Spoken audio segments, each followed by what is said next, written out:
अनेकांना वाटतं की शिकवणं ही एक कला आहे, तर काहींना वाटतं की ते एक शास्त्र आहे. पण खरं काय आहे? हा प्रश्न खूप जुना आहे. हो ना?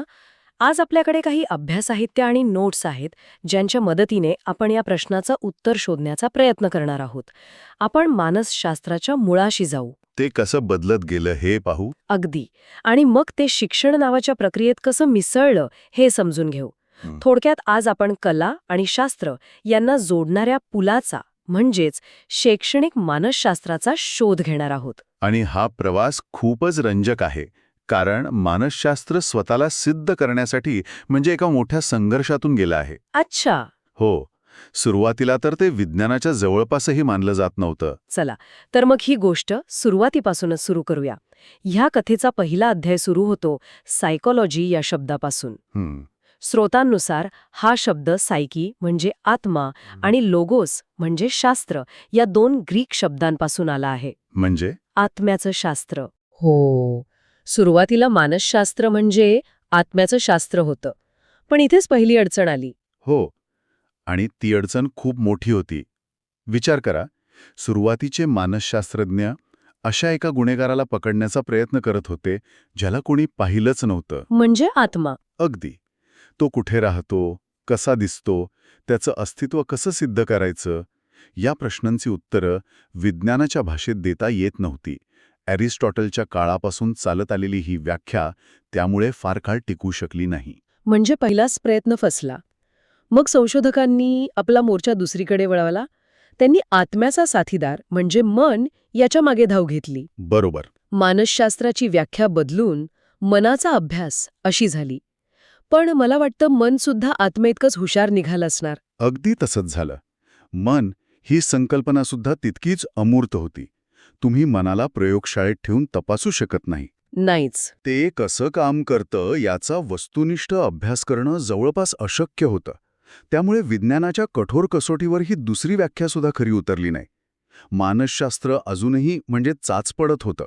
मग या अंधारात प्रकाशाचा किरण कुठून आला?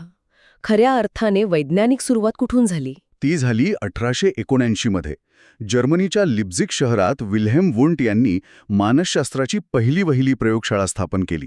हा एक ऐतिहासिक क्षण होता. हो, नक्कीच. त्यांनी ठरवलं की आपण आत्मा किंवा मनाच्या मागे न लागता माणसाला येणाऱ्या अनुभवांचा अभ्यास करूया. अनुभवांचा म्हणजे संवेदना, भावना, विचार यांसारख्या आंतरिक अनुभवांचा प्रयोग पद्धतीने अभ्यास सुरू झाला. त्यांच्या मते मानसशास्त्र म्हणजे बोधात्मक अनुभवांचा अभ्यास करणारे शास्त्र. पण यातही एक अडचण असणारच. माझा अनुभव तो माझाच असणार. तू दुसऱ्याला कसा कळणार किंवा तो कसा मोजणार? बरोबर, हीच त्याची मर्यादा होती. वुंट यांनी आत्मनिरीक्षण नावाची पद्धत वापरली, जिथे व्यक्तीला स्वतःच्या अनुभवांचं वर्णन करायला सांगितलं जायचं. अच्छा. पण हे खूप व्यक्तिनिष्ठ होतं. जसं तुम्ही म्हणालात, एकाच गोष्टीचा माझा अनुभव तुमच्या अनुभवापेक्षा वेगळा असू शकतो. त्यामुळे याला पूर्णपणे वैज्ञानिक म्हणता येत नव्हतं. हां. आणि याच गोंधळाच्या वातावरणात एका मानसशास्त्रज्ञाने या संपूर्ण प्रवासाचं असं काही वर्णन केलं, जे अजरामर झालं. हो, वुडवर्थ यांचं ते प्रसिद्ध वाक्य. ते म्हणतात, मानसशास्त्राने आधी आपला आत्मा गमावला, मग मन गमावलं, त्यानंतर जाणीव गमावली. आणि आता त्याच्याकडे फक्त वर्तन शिल्लक राहिलंय. हे वाक्य ऐकल्यावर असं वाटतं की मानसशास्त्राने सर्व काही गमावलं, पण प्रत्यक्षात इथूनच त्याला त्याची खरी ओळख मिळाली. अगदी बरोबर. कारण वर्तन ही संकल्पना मानसशास्त्रासाठी क्रांतिकारी ठरली.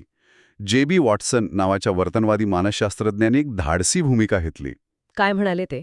ते म्हणाले, ज्या गोष्टीचं आपण थेट निरीक्षण करू शकत नाही, तिला मोजू शकत नाही, तिचा वैज्ञानिक अभ्यास होऊच शकत नाही. त्यांनी मन, आत्मा, बोधावस्था या सगळ्या संकल्पना नाकारल्या. आणि मानसशास्त्राला एक सरळ, सोपी आणि ठोस व्याख्या दिली, वर्तनाचे शास्त्र. म्हणजे आपण जे काही करतो, बोलतो, चालतो, अगदी आपल्या चेहऱ्यावरचे हावभाव सुद्धा, हे सगळं झालं वर्तन. बरोबर. याचा अभ्यास करता येतो, कारण ते दिसतं. पण मग यात फक्त दिसणाऱ्या बाह्यक्रियांचाच विचार होतो का? आपल्या मनात काय चाललंय याला काहीच महत्त्व नाही. हां, खूप महत्त्वाचा मुद्दा आहे. सुरुवातीच्या वर्तनवाद्यांनी केवळ बाह्य वर्तनावरच लक्ष केंद्रित केलं होतं, पण आधुनिक मानसशास्त्र त्याही पुढे गेलंय. अच्छा. आता मानसशास्त्रज्ञ फक्त काय घडतंय हे पाहत नाहीत, तर ते का घडतंय याचाही शोध घेतात. त्यामुळे आता वर्तनाच्या व्याख्येत केवळ बाह्यक्रियाच नाही तर त्यामागे चालणाऱ्या मानसिक प्रक्रियांचाही समावेश होतो. ओके याला समजण्यासाठी वर्तनाचे 3 भाग केले जातात. ओके हे उलगडून पाहूया. म्हणजे समजा मी आता विचार करते की पुढे काय बोलायचंय. हे झालं बोधात्मक वर्तन. कॉग्निटिव्ह. हो. मला हे बोलताना थोडा उत्साह वाटतोय, ही झाली माझी भावना. अफेक्टिव्ह. बरोबर. आणि मी हे बोलण्यासाठी हातवारे करतेय. ही झाली क्रिया. सायकोमोटर. बरोबर. एकदम अचूक. तुम्ही एकाच उदाहरणात 3ही गोष्टी स्पष्ट केल्या. विचार करणे, स्मरण, समस्या सोडवणे या सगळ्या मानसिक प्रक्रिया बोधात्मक आहेत.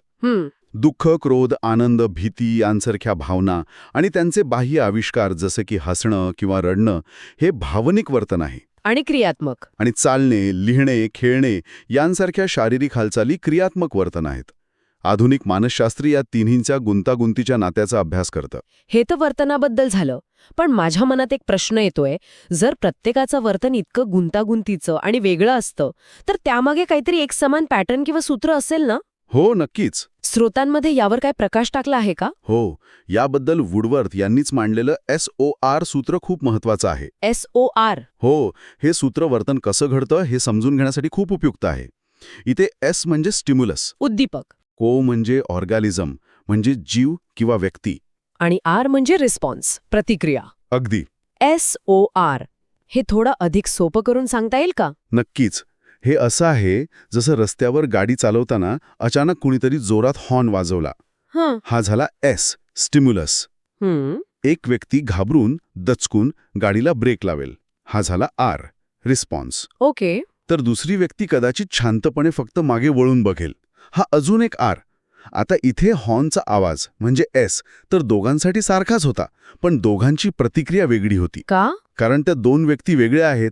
कदाचित पहिल्या व्यक्तीचा पूर्वी कधीतरी अपघात झाला असेल किंवा ती व्यक्ती मुळातच जास्त हळवी असेल. बरोबर. तो मधला O म्हणजे ऑर्गॅनिझम किंवा व्यक्ती सगळा खेळ बदलतो. अच्छा. त्या व्यक्तीचे पूर्वानुभव, तिची त्या क्षणाची मानसिक आणि शारीरिक स्थिती, तिची बुद्धिमत्ता, तिची मूल्य या सगळ्या गोष्टी मिळून तिचा O बनतो. आणि हा O ठरवतो की येणाऱ्या Sला काय R द्यायचा.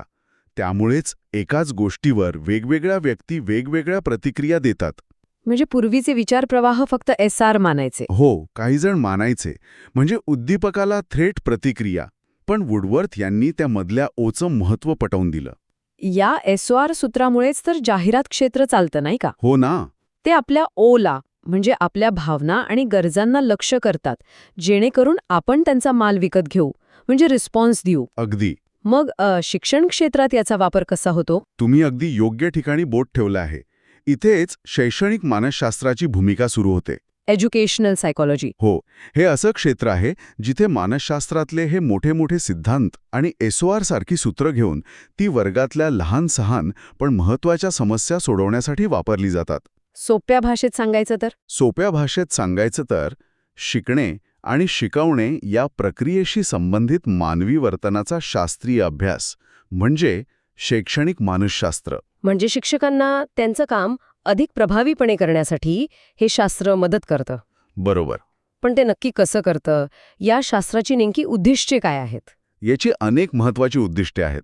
सर्वात पहिलं आणि महत्त्वाचं उद्दिष्ट म्हणजे विद्यार्थ्याला समजून घेणं. म्हणजे त्याचं हो समजून घेणं. अगदी. प्रत्येक विद्यार्थी हा एक वेगळा जग असतो. त्याचा विकास कसा होतोय, त्याच्या गरजा काय आहेत, त्याची बुद्धी किती आहे, त्याला काय आवडतं, त्याचं व्यक्तिमत्व कसं आहे, हे सगळं समजून घेण्यासाठी मानसशास्त्र शिक्षकांना एक वैज्ञानिक दृष्टिकोन देतं. आणि जर शिक्षकाला आपल्या विद्यार्थ्याचा हो समजला तरच तो त्याला योग्य S म्हणजे शिकवण्याची योग्य पद्धत देऊ शकेल. आणि दुसरं उद्दिष्ट आहे शिकवण्याच्या प्रक्रियेलाच अधिक प्रभावी बनवणे. म्हणजे क्षमतेनुसार आहे की नाही. आणि मूल्यमापन. हो, आणि सर्वात महत्त्वाचं म्हणजे मुलांनी किती शिकलं हे तपासण्यासाठी फक्त परीक्षा पुरेशी आहे की इतर पद्धती वापराव्यात याबद्दल शास्त्रीय मार्गदर्शन मिळतं. आणि वर्गातील समस्यांबद्दल काय? जसं की काही मुलं अभ्यासात मागे पडतात किंवा काही जण वर्गात खूप त्रास देतात. बरोबर. वर्गातील शिस्त, मुलांचं एकमेकांशी जुळवून घेणं, अभ्यासात मागे पडणाऱ्या मुलांच्या अडचणी यांसारख्या समस्या सोडवणं हे देखील याचं एक महत्त्वाचं उद्दिष्ट आहे. विद्यार्थ्यांच्या वर्तनामागची कारणं समजून घेऊन त्यांना शिक्षा करण्याऐवजी योग्य मार्गदर्शन करणं, त्यांच्या मानसिक आरोग्याची काळजी घेणं आणि त्यांच्या सर्वांगीण विकासाला चालना देणं ही सुद्धा शैक्षणिक मानसशास्त्राची ध्येय आहेत. म्हणजे शिक्षण प्रक्रियेला विद्यार्थी केंद्रित बनवणं. हो, शिक्षक केंद्रित न ठेवता विद्यार्थी केंद्रित आणि परिणामकारक बनवणं हे या शास्त्राचं अंतिम ध्येय आहे. हे सगळं ऐकून असं वाटतंय की शैक्षणिक मानसशास्त्र हे शिक्षकांच्या हातातली एक जादूची कांडी आहे. म्हणजे यातील तत्व वापरली की सगळ्या समस्या चुटकीसरशी सुटतील. नाही. पण थांबा, तुम्ही आधी म्हणालात की मानसशास्त्र अचूक नाहीये. मग शिस्तीच्या समस्या सोडवण्यासाठी याची तत्व वापरणं हे विद्यार्थ्यांवर प्रयोग करण्यासारखं नाही का? यात काही धोका आहे का? तुम्ही खूपच महत्त्वाचा आणि विचार करायला लावणारा प्रश्न विचारला आहे. आणि याचं सरळ उत्तर नाही, ही जादूची कांडी नाही असंच आहे. अच्छा. याला काही स्पष्ट मर्यादा आहेत. सगळ्यात मोठी मर्यादा ही आहे की मानसशास्त्र हे भौतिकशास्त्र किंवा रसायनशास्त्रासारखं अचूक नियमबद्ध शास्त्र नाही. का नाही? कारण ते मानवी वर्तनाशी संबंधित आहे, जे अत्यंत गुंतागुंतीचं आणि सतत बदलणारं असतं. आपण मानवी वर्तनाबद्दल 100% खात्रीने काहीही सांगू शकत नाही. म्हणजे शास्त्र तयार उत्तरं देत नाहीत. मग ह्याचा उपयोग काय? याचा उपयोग दिशा दाखवण्यासाठी आहे, अंतिम ठिकाणावर पोचवण्यासाठी नाही. उदाहरण देऊन सांगाल? हो, शैक्षणिक मानसशास्त्र कोणत्याही समस्येवर तयार उपाय किंवा निश्चित नियम देत नाही. ते केवळ काही सामान्य तत्वे, नियम आणि दिशा देऊ शकते. उदाहरणार्थ मानसशास्त्र सांगतं की विद्यार्थ्यांना शिकण्यासाठी प्रेरणा आवश्यक असते. बरोबर. पण प्रत्येक विद्यार्थ्याला कशामुळे प्रेरणा मिळेल हे मात्र वेगवेगळं असेल. कुणाला शाबासकीने प्रेरणा मिळेल तर कुणाला स्पर्धेत जिंकल्याने. म्हणजे हे शिक्षकाला स्वतः ठरवावं लागेल. अगदी. त्यामुळे या तत्वांचा वापर कसा करायचा हे शिक्षकाला आपल्या अनुभवानुसार, वर्गातील परिस्थितीनुसार आणि विद्यार्थ्यांच्या गरजेनुसार स्वतःच्या विवेकबुद्धीने ठरवावं लागतं. म्हणजे असं म्हणता येईल की हे गुगल मॅपसारखं आहे. ते तुम्हाला रस्ता दाखवतं, पण गाडी तुम्हालाच सांभाळून चालवायची आहे. अगदी उत्तम उदाहरण आहे. ते एक साधन आहे, सर्व समस्यांवरचा अंतिम तोडगा नाही. ते शिक्षकाच्या कलेला अधिक धार देणारे एक शास्त्र आहे. म्हणजे ते काय करावं यापेक्षा कसा विचार करावा हे शिकवतं. बरोबर. तर आज आपण मानसशास्त्राचा आत्म्याच्या शोधापासून ते वर्तनाच्या शास्त्रीय अभ्यासापर्यंतचा एक मोठा प्रवास पाहिला. आपण SOR सूत्रासारखी महत्वाची संकल्पना समजून घेतली, जी सांगते की प्रत्येक व्यक्तीचा प्रतिसाद तिच्या आंतरिक जगावर अवलंबून असतो. म्हणजेच त्या ओवर. हो.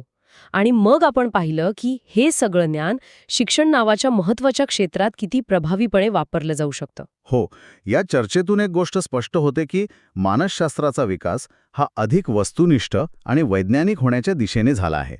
आणि शैक्षणिक मानसशास्त्र हे त्याच वैज्ञानिक ज्ञानाला मानवी जीवनातील शिक्षणाइतक्या महत्त्वाच्या प्रक्रियेसाठी वापरण्याचा एक प्रयत्न आहे. आणि त्याचा मुख्य हेतू? याचा मुख्य हेतू हाच आहे की शिकवण्याची आणि शिकवण्याची प्रक्रिया अधिक सुलभ, आनंददायी आणि परिणामकारक व्हावी, जेणेकरून प्रत्येक विद्यार्थ्याचा सर्वांगीण विकास साधता येईल. सुरुवातीच्या प्रश्नावर परत येते, शिकवणं ही कला आहे की शास्त्र? या चर्चेनंतर मला वाटतं की शिकवणं ही एक कलाच आहे. पण शैक्षणिक मानसशास्त्र त्या कलाकाराच्या हातात असे शास्त्रीय ब्रशेस आणि रंग देतं, ज्यामुळे तो अधिक सुंदर चित्र साकारू शकतो. छान. पण या माहितीच्या आधारे एक विचार मनात येतो. शैक्षणिक मानसशास्त्र शिक्षकांना विद्यार्थ्यांच्या वर्तनाला योग्य दिशा देण्यासाठी मदत करते हे आपण पाहिलं. पण विचार करण्यासारखी गोष्ट ही आहे की दिशा देणे आणि नियंत्रण करणे यात एक अस्पष्ट सीमारेषा आहे. खरं आहे. या मानसशास्त्रीय साधनांचा वापर विद्यार्थ्यांमध्ये केवळ शिस्त किंवा अपेक्षित वर्तन रुजवण्यासाठी न होता त्यांच्या खऱ्या आणि नैसर्गिक विकासाला चालना देण्यासाठी नैतिकतेने कसा केला जाऊ शकतो